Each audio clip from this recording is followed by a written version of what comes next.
Good day, Deep Inward family. Welcome to day 220 of our Bible study review. Today we're going through the Psalms 95 through 100, and you're going to see this theme all throughout, and it is this: He will reign and you shall praise. He will reign and you shall praise. I said, He will reign and you shall praise. And yes, my every intention is for that to be stuck in your head. It's just a little something to wake you up and get excited about His promises.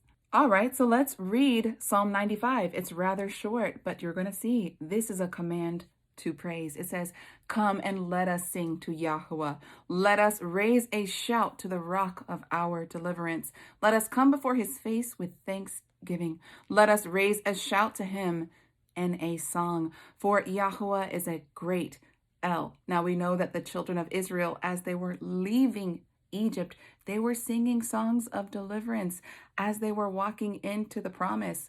We will be doing the exact same thing. Let's continue. It says, "And a great sovereign or king above all of the mighty ones, in whose hands are the depths of the earth. The mountain peaks are His also. His is the sea, for He made it, and His hands formed the dry land.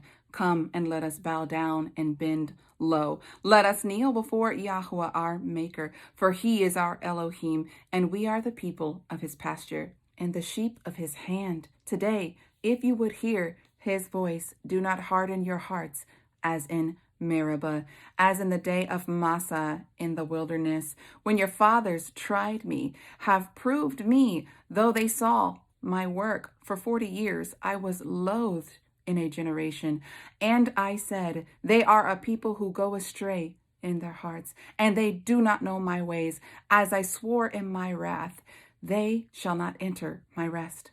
So the rebellious ones who seek their own ways and do not walk in the paths of our Elohim, they will not enter the rest. I don't care what they profess. If their life is not showing fruit of who they say they are, they're not entering. Psalm 96, what's the message? It's to sing a song, sing a new song. All right. So it says, sing to Yahweh a new song. Sing to Yahweh, all the earth. Sing to Yahweh and bless His name. Proclaim His deliverance from day to day. Declare His esteem among the nations, His wonders among all the peoples. For great is Yahweh and greatly to be praised. Let's continue down in the middle of verse 8. It says, bring an offering and come to His courts. Bow yourselves to Yahweh in the splendor of His holiness. Tremble before Him, all of the earth. Say among the nations, Yahweh shall reign. The world also is established, immovable. He judges the peoples in straightness. Let the Shamayim, or the heavens, rejoice, and let the earth be glad. Let the sea roar in all that fills it. Let the field exult in all that is in it. Let all of the trees in the forest then shout for joy at the presence of Yahweh, for He shall come to judge the earth. He judges the world in righteousness and the peoples with His truth. So in Psalms 96 and 97, this can be talking about the Messiah and also the Father when He comes down in New Jerusalem. Either way, the kingdom is expressed through His Son. And so when our Messiah comes to set up the kingdom, we will bring gifts. We will bring praises. We will shout for joy because He has delivered us from the hand of our enemies. And He is never shy of doing a new thing. That is why we shall always bring a new praise. Psalm 97 is echoing some of the same things in Psalm 96. So I'm only going to read a few verses, but I will start with verse 1. And how does it start? Yahweh shall reign. The earth rejoices. As the earth is filled with His glory, all of it is going to be rejoicing. As of right now, the earth is mourning for His coming. So when He comes and He brings His righteousness, all of the earth and all that is in it will be singing praises. I'm going down to the middle of verse 10. It says, He guards the lives of His kind ones. He delivers them out of the hand of the wicked. Down to verse 12, it says, rejoice in Yahweh, you righteous, and give thanks at the remembrance of His holy name. Psalm 98 also opens up with a command to sing a new song unto Yahweh. Let's pick up in the middle of verse 1. It says, "For he has done wonders. His right hand and his holy arm have brought him deliverance. Yahweh has made known his deliverance. His righteousness has openly been shown before the eyes of all of the nations." That is speaking of the deliverance of Yahweh, who is his son, Yeshua HaMashiach, or Yehoshua. Let's go down to the middle of verse 3. It says, "All of the ends of the earth have seen the deliverance of our Elohim. They will see him crack the sky, and they will see him make war with the nations, and he will set up the kingdom, and it'll be like nothing." Okay? They will melt like clay. They will melt like wax. They will be nothing before him. And it says in verse 5, "Sing to Yahweh with a lyre in the voice of a song, with trumpets and the sound of a ram's horn." Can you imagine the shout of praise and deliverance that we're going to sing when he sets up his kingdom? The shout of those who finally see their Messiah in the land of Israel after they have gone through this season of crying and mourning because they have rejected him for so long.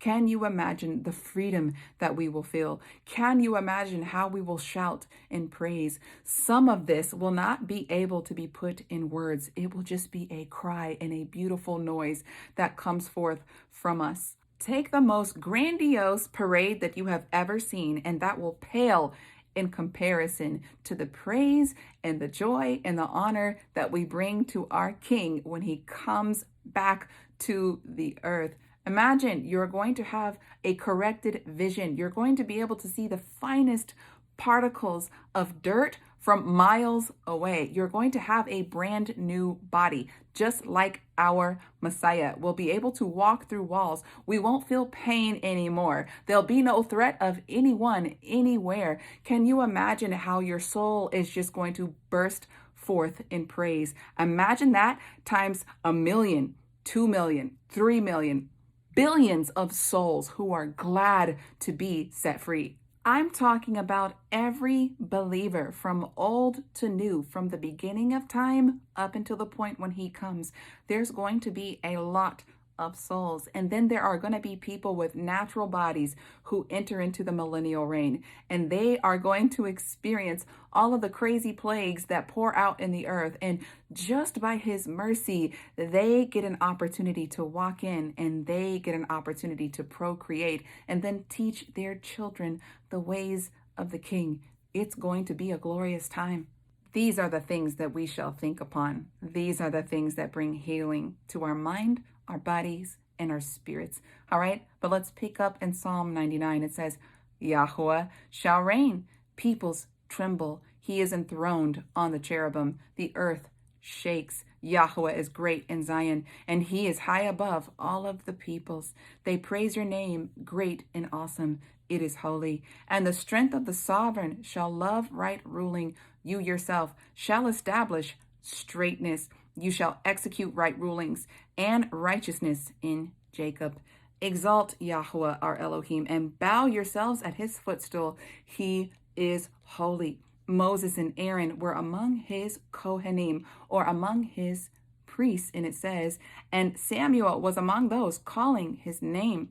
They called upon Yahweh, and he answered them. He spoke to them in the column of a cloud. They guarded his witnesses and the law that he gave them. You answered them, O Yahweh our Elohim. You were a forgiving El to them, though you took vengeance on their deeds. Exalt Yahweh our Elohim and bow down towards his holy mountain, for Yahweh our Elohim is holy. Psalm 100 is a psalm of thanksgiving. It's short and sweet, so let's just read the whole thing.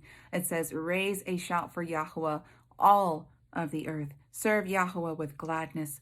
Come before his presence with singing. Know that Yahweh, he is Elohim. He has made us, and we are his people and his sheep of his pasture. Enter into his gates with thanksgiving and into his courts with praise. Give thanks to him. Bless his name, for Yahweh is good. His kindness is everlasting, and his truth to all generations." We will be completely made over at that point. There'll be no need to complain. You won't feel any need to complain. All you will feel is joy, and it will be magnified to a degree that you've never felt before, and your body won't be able to do anything about it. It will burst forth in praise. As we wait for this time, let's practice now. If you have a song in your heart, even if there are no words, sing it unto him. He understands the matters of the hearts. We might as well start practicing now, because praise is what we were made to do. We were made for worship. We will do it for all of eternity. Whatever gifts he has given you, use it to glorify him. Use it to praise him. He is worthy of it. It is only because of him that you have breath in your lungs. It is only because of him that you can see. It is only because of him that you can actually taste food. It is only because of him that you have salvation in Yeshua. Try to slow down and take into account all that he has enriched your life with. If you have a Bible and you're able to read it, that's a blessing, because there are many in different parts of the world that if they're found with a Bible, they are killed. There are so many reasons to bring him praise. He deserves it. He is the one who supplies your every need and your every breath. Deep in Word family, that's all that I have for you today. Until tomorrow, Yah bless and praise him.